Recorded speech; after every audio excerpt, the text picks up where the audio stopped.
When most of us were in school, disrupting class or using profanity earned you a trip to the principal's office. Yeah, but today in Texas, more students are being sent to court instead, and not just juvenile court. We're talking criminal court. The Night Beat's Andrew Horansky has tonight's special assignment.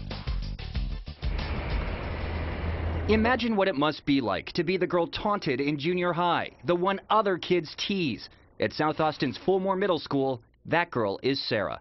Yeah, I've been always bullied since second grade. Last February, some kids in Sarah's 6th grade math class told her she smelled, so she dabbed on some perfume. That's when her trouble started. I didn't do anything wrong. I just sprayed it on because I thought I didn't smell good. Next thing you know, the whole class complains for no reason. Sarah says her teacher took her out of class and told a police officer assigned to the school that she was being disruptive. That officer wrote Sarah this ticket, a Class C misdemeanor. It cited her for disruption of class and assessed a $150 fine. Sarah's attorney says the tickets are common in Texas and argues they send the wrong message. We're basically criminalizing school discipline. So things that you or I would have been sent to the principal's office for, a child now may receive a ticket for, and they end up in the criminal justice system very, very young. So he wasn't there, he didn't see it? No. Sarah's mother couldn't believe what happened.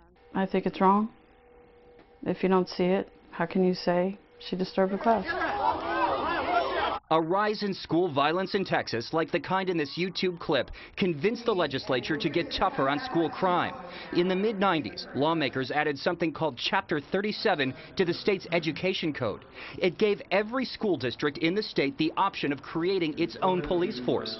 According to Texas Appleseed, an Austin-based nonprofit law foundation, it also may have led to an increase in tickets. By 2009, Appleseed estimates more than 275,000 Class C misdemeanor tickets were issued to students, some as young as 6. The majority were for bad behavior at school.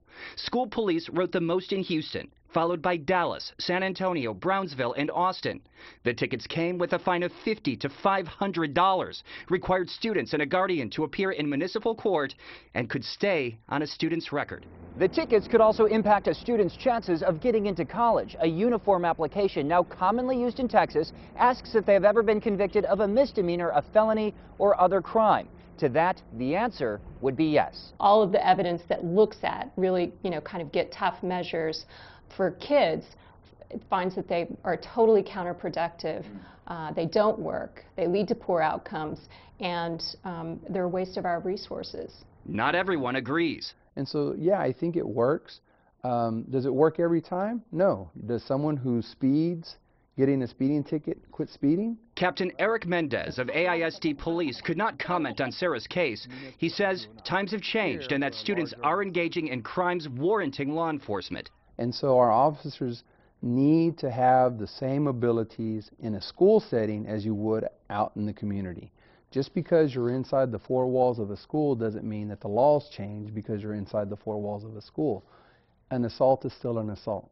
Possession of marijuana is still possession of marijuana. Still, Texas Appleseed would like to see a minimum age for tickets set to 14. There is support within the Capitol to change laws. I don't believe I'd go the ticket route. I don't think we're dealing with criminal justice problems. I think they're school problems.